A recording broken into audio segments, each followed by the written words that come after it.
Hi every one. മാറുമറയ്ക്കാതെ വസ്ത്രം ധരിക്കുന്ന വസ്ത്രധാരണ രീതി, ഇങ്ങനത്തെ ക്യാപ്ഷനോട് കൂടിയിട്ടുള്ള ഒരു വാട്സപ്പില് ഒരു റീൽസ് എനിക്ക് ഷെയർ ചെയ്തു എന്റെ പ്രിയപ്പെട്ട ഒരു മനുഷ്യ സ്ത്രീ.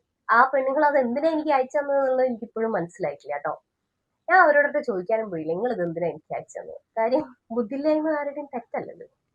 അപ്പൊ ആ വീഡിയോയിൽ കൂടെ നമ്മൾ റീസെന്റ് ആയിട്ട് ഇങ്ങനെ നോക്കിയ സമയത്ത് ആ സ്പീക്കർ ആയിട്ടുള്ള മാം പറഞ്ഞു തന്നിട്ടുള്ളത് മുസ്ലിം കമ്മ്യൂണിറ്റിയിൽ പെട്ട പെൺകുട്ടികളോടും അങ്ങനെയൊക്കെയാണ്. അപ്പം മതപരമായിട്ടുള്ള കാര്യങ്ങൾ നമുക്ക് ഇവിടെ ചർച്ച ചെയ്യേണ്ട ആവശ്യമില്ല.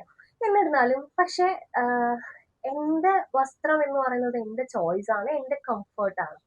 നമ്മളിപ്പോ കൂടുതലും വസ്ത്രധാരണ രീതികൾ എന്ന് വെച്ച് കഴിഞ്ഞാൽ ലേഡീസ് ഒരുപാട് സെലക്ട് ചെയ്യുന്നത് അവരുടെ കംഫർട്ടിനനുസരിച്ചുള്ള വസ്ത്രമായിരിക്കും അവരിടുക, അല്ലേ? അപ്പൊ ഈ ഷോൾ ഇട്ട് കഴിഞ്ഞാൽ ആ സ്ത്രീ മാന്യയും ഷോൾ ഇടാതിരുന്നു കഴിഞ്ഞാൽ അവള് മാന്യത ഇല്ലാത്ത സ്ത്രീ ആയിട്ട് സമൂഹത്തിൽ എങ്ങനെയാണ് ഇപ്പോഴും വിലയിരുത്തപ്പെടുന്നത്? പിന്നെ അതിനകത്ത് ഉയർന്നു വരുന്ന വേറൊരു ചോദ്യമാണ്, ഷോൾ ഇടുന്നത് എന്തിനാ? നമ്മുടെ ബസ്റ്റ് കുറയ്ക്കാനായിട്ട്.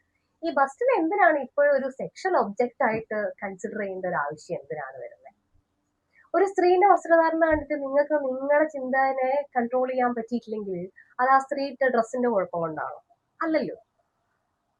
എനിക്ക് പറയാനുള്ളത്, നമ്മുടെ ഒരു സ്ത്രീകളെ വസ്ത്രധാരണ രീതി കണ്ടിട്ട് അവരെ ഇങ്ങനെ ഇവാലുവേറ്റ് ചെയ്യുന്നതിന് മുന്നേ അവരെങ്ങനെയാണ് ഒരു പ്രശ്നം വരുമ്പം സോഷ്യലി അവരെങ്ങനെയാണ് ഇടപെടുന്നത്, അവരെങ്ങനെയാണ് സോഷ്യലി ഇടപെടുന്നത്, ആളുകളോട് എങ്ങനെ ഇടപെടുന്നു, അല്ലെങ്കിൽ അവർ പ്രശ്നങ്ങൾ കൈകാര്യം ചെയ്യുന്ന രീതികൾ എന്താണ്, ഇങ്ങനെയൊക്കെയല്ലേ നമ്മൾ ഒരാളെ വാല്യൂ ചെയ്യേണ്ട.